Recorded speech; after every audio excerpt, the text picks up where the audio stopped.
오늘은 어떤 남자와 여자의 차이에 대해서 한번 얘기해 보겠습니다.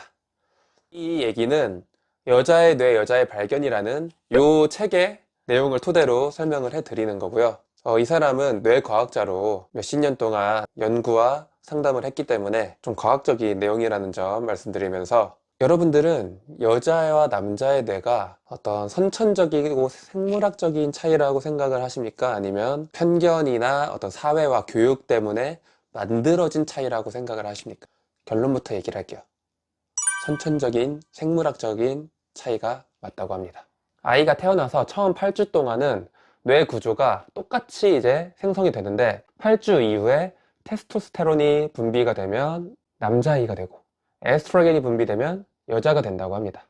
심지어 생후 24개월 동안은 그 난소에서 분비되는 에스트로겐이 성인을 거의 버금갈 정도의 에스트로겐을 생산한다고 해서 이때를 유아사춘기라고 할 정도인데, 그래서 여자아이가 남자아이보다 사회적인 능력, 관계 능력 이런 것들이 이때부터 굉장히 높다고 해요. 예를 들면 눈을 똑바로 쳐다보는 상호응시, 눈맞춤을 여자아이가 훨씬 더 잘한다고 하고요. 그리고 상대의 표정이나 목소리에서 감정을 읽어내는 능력이 어렸을 때부터 탁월하다고 합니다. 이게 여자의 뇌가 왜 관계를 중요시하냐, 이 진화심리학에 따르면 좀 덩치가 작은 여자들은 막 험악하고 덩치가 큰 남자들로부터 자신들을 방어하기 위해서 여럿이서 유대하고 뭉칠 필요성을 느꼈는데, 그때부터 관계에 대한 어떤 중요성이 부각이 되었고, 그리고 좋은 관계를 맺기 위해서는 어떤 상대방의 속마음을 읽는 능력이 또 필요했습니다. 그래서 어떤 사회적인 능력이 여자가 뛰어난 게 거기에서 비롯됐다고 하고요. 뭐 눈을 마주치는 거나 감정을 읽는 것 뿐만 아니라 심지어 막 되게 사소한 것들 있잖아요. 순서를 지키는 능력도 여자가 훨씬 더 잘한다고 하고요. 공격성에 있어서도 남자는 자기의 분노나 공격성을 즉각적이고 직접적으로 좀 방출을 하는데, 여자는 관계를 지키기 위해서 공격성을 조금 더 은근한 방식으로 드러낸다고 합니다. 그러니까 핵심은 뭐냐?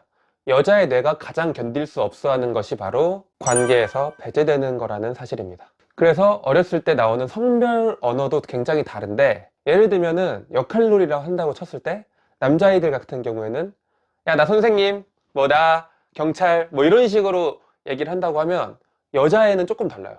예를 들면 약간 내가 선생님 하고 싶은데 괜찮겠어? 좀 배려심이 좀 있죠, 말하는 것부터가.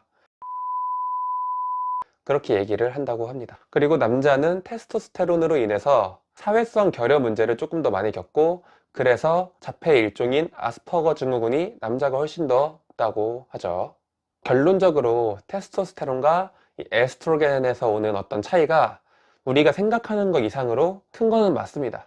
생물학적 본성에 의해서 결정되는 건 맞지만, 타인과의 상호작용에 의해서 좀 수정되거나 강화되는 면도 있다는 것을 생각을 해주셔야 합니다. 그래서 여러분들이 이러한 차이를 잘 이해해서 좀 서로가 서로를 이해할 수 있었으면 하는 바람에서 이 영상을 찍었고요.